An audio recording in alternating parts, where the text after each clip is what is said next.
Ito na yung binabad ko na chicken kagabi, magdamag. Tinimpla ko na siya ng mga ricado dyan, na kung anong mga ricado dyan na nakapiles.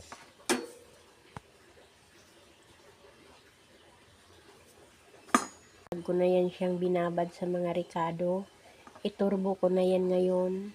At yan, ihit ko na siya sa grill at 45 minutes. At painitin muna bago ilagay ang chicken.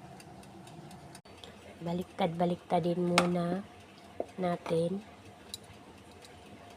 Pero hindi ko to uubusin. Magluluto lang ako ng 5 piraso.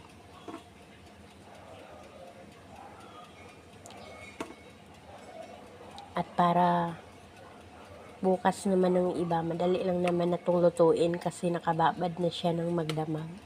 At dagdagan pa ng magdamag, marami ng magdamag.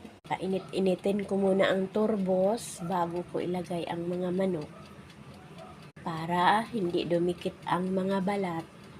Ang mga ingredients nito, pinakadabis na ingredients nito ay bawang at paminta. Tapos may lemon. At dinagdagan ng iba-ibang pangpalasa na kung anong mayroon na nakapiles dyan na mga ingredients. Mainit na ang turbo, nilagay ko na itong mga manok.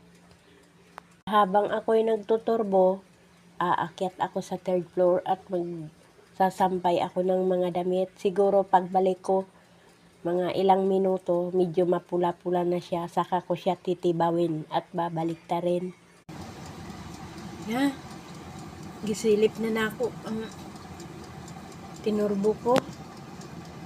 Medyo mamula-pula na ang balat niya, babalik ta rin ko na. Ayan, sunog-sunog na yung mga nagsiwil-siwil. Tamang-tama, babalik ta rin ko na. At ang kabila naman, ay lulutuin ko pa ng mga 15 minutes pa.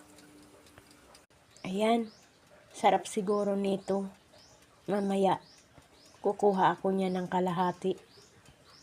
Hindi ko din naman kayang ubusin yung isang buong legs niyan. Kukuha lang ako ng kalahati. Ayan na yung manok na niluto ko sa turbo. Pinutol ko na yung isang thigh, bandang thigh, at ako ay makakain din. Kakain din naman ako ng manok. Wow, mukhang masarap talaga.